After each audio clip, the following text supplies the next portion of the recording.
Graça e paz, África Mundo. Aqui é Gildo Rafael. Está a começar o seu programa Verdades Bíblicas para a África e para o mundo. E só para começar, gostaria de pedir a cada um de vocês para que possam se inscrever no canal e partilhar os conteúdos com mais pessoas para que a verdade bíblica possa alcançar a mais gente e nos ajude a crescer, alcançar mais pessoas para a glória de Deus. Nós, continuando com nossa série de verdades sobre atributos de Deus, ontem estivemos a ver sobre,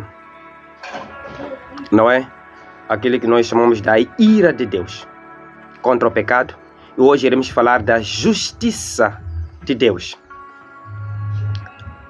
Primeiro, quando falamos da justiça, queremos falar, é um termo que foi levado foi levado da justiça mesmo. Uma palavra que tem a ver com retidão. Aquilo que está certo. Aquilo que vai de acordo com a lei. Isso é justiça. Quando falamos de justiça, estamos a falar da balança correta. Ok? Isso é justiça. E para Deus, a justiça, nós vemos lá no livro de Números, capítulo de número 14, versículo de número 18. A palavra de Deus diz que tenho paciência, muita compaixão. Eu perdoo a maldade e o pecado. Porém, não trato o culpado como se fosse inocente. Veja o que é justiça? Tratar o pecado ou o pecador como pecador. Não tratar o culpado como se fosse inocente. Olha, ele pode perdoar, mas não tratar você como inocente. São coisas totalmente diferentes. A justiça é totalmente contrária da corrupção, é totalmente contrária da injustiça. O próprio Deus, quando diz que eu tenho compaixão, ele tem muito amor, ele tem muita paciência, ele perdoa a maldade e perdoa o pecado, mas o culpado sempre será culpado, nunca será inocente. Em Gênesis capítulo 18, versículo 25, a Bíblia diz que tu és juiz do mundo inteiro e por isso agirás com justiça.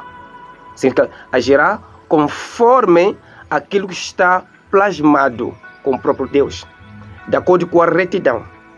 Ou seja, nunca irá inocentar aquele que for culpado. O que é isso? Quando fala da justiça de Deus, estamos a dizer que o próprio Deus não significa que ele tem justiça, mas ele é justiça, é o seu caráter. Tudo que ele faz, tudo que ele fala, tudo que ele planifica tem a ver com a sua justiça. Tem a ver com aquilo que é a sua lei. No livro de Romanos, o apóstolo Paulo ele escreve, dizer no versículo número 17, capítulo 1, porque o Evangelho, ou no Evangelho, é revelada a justiça de Deus. Onde nós conseguimos ver a justiça de Deus é no Evangelho. Como é assim? Como que nós vemos a justiça de Deus revelada no Evangelho? Primeiro, é preciso saber. A Bíblia diz que todos pecaram, estão destituídos da glória de Deus. A justiça de Deus seria, ou é, punir todo pecador. O salário do pecado é a morte. Então a justiça de Deus é matar, outras palavras, aqueles que são culpados dos pecados. E a Bíblia diz que não há nenhum justo, em livro de Romanos capítulo 3, não há nenhum justo, nenhum sequer. Então quer dizer, justiça de Deus é que todos sejam condenados. Por quê? Todos pecaram. Todos merecem a ira de Deus. Todos merecem ser tratados com a justiça de Deus.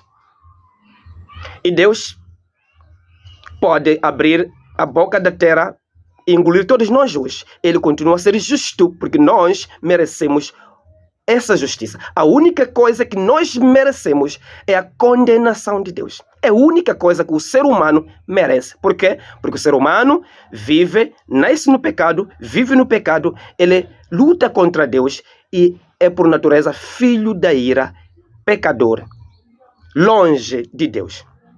Por isso que a justiça de Deus requer que o pecador seja culpado, seja condenado diante da justiça, seja culpado, condenado.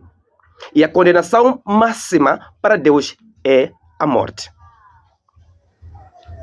Agora, como que nós vemos essa justiça que o apóstolo Paulo fala, a justiça revelada no Evangelho? Como é que nós hoje, sendo pecadores, mas mesmo assim ele nos salva do pecado? De que maneira, qual foi o mecanismo que Deus usa para mostrar que ele é justo? Porque sendo justo juiz, ele deve fazer o quê? Ele deve trazer, tem que trazer, não pode inocentar ao culpado. Ou seja, nós não podemos ser salvos nesse caso. Mas como que Deus nos salvará? Sendo nós pecadores, ele continua sendo justo e justificador daquele que tem fé. É exatamente isso que aconteceu no Evangelho, em que Cristo, quando ele vem, quando morre na cruz de Calvário, a Bíblia diz que todo o nosso pecado estava nele. Toda a nossa culpabilidade estava nele. Então Deus, o Criador, ele fez a sua justiça matando o seu filho. Ou seja, crucificando o seu filho, deixando o seu filho morrer. E que nossos pecados foram entregues a ele. E Jesus morrendo na cruz estava a cumprir a justiça de Deus, para que Deus, através de Jesus, pudesse justificar a nós. Isso chama-se justificação pela fé. Não porque somos santos perfeitos, mas porque ele, de acordo com a sua justiça, alguém tinha que morrer. E não tinha que ser uma pessoa qualquer. Tinha que ser o próprio Deus. Se fosse Abraão que morreu, nós ainda continuamos a sermos pecadores, nunca seremos salvos. Se fosse Moisés, nunca seremos salvos. Por quê? Porque a justiça de Deus requeria alguém que pudesse satisfazer essa justiça. Não podia ser um homem qualquer.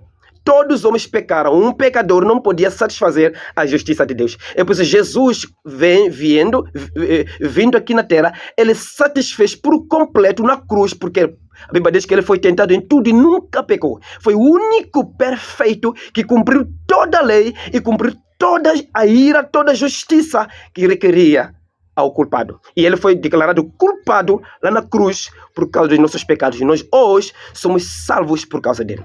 Por isso, não me venha com a ideia de que Jesus na cruz, quando morreu, estava a morrer por todas as pessoas na terra. Não, porque nem todas as pessoas são salvas. Jesus, quando morre na cruz, ele morre exatamente para pagar caução, ok? Para justificar a seus filhos. E por isso Jesus disse que eu dou a minha vida pelas minhas ovelhas. Jesus não morreu por todas as pessoas no mundo, como muitas pessoas dizem. Não, ele morreu por todos os seus filhos, por todos os seus eleitos. É isso que Jesus fez na cruz de Calvário. Ele morreu pelos seus filhos. Ele morreu pelos seus eleitos, para que pudessem ter a vida eterna. Essa é a justiça de Deus. Então, por causa da sua justiça, o próprio Deus, ele irá condenar as pessoas no lago do fogo. Essa é a justiça de Deus. Por causa da sua justiça, ele não vai tolerar o pecado. É por isso que até o próprio Satanás, ele será lançado no lago do fogo, para revelar a justiça de Deus. O inferno revela a justiça de Deus.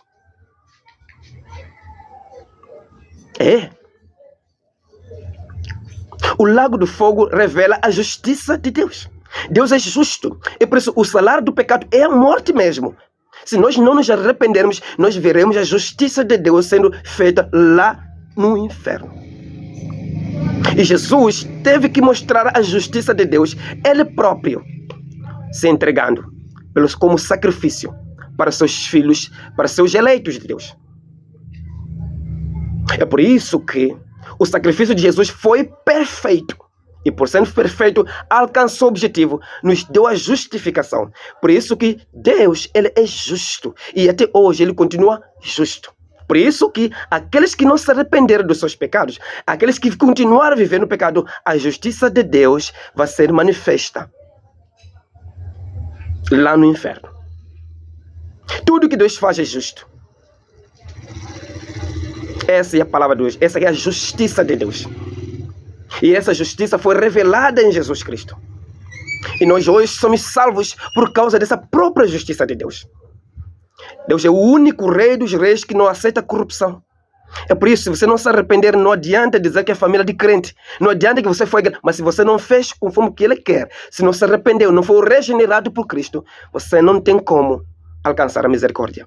É por isso que é o tempo de pedir perdão dos seus pecados. Arrepender dos seus pecados. Essa é a palavra de hoje. A justiça de Deus. Porque dele, por ele, para ele são todas as coisas. Glória, pois a ele eternamente. Amém.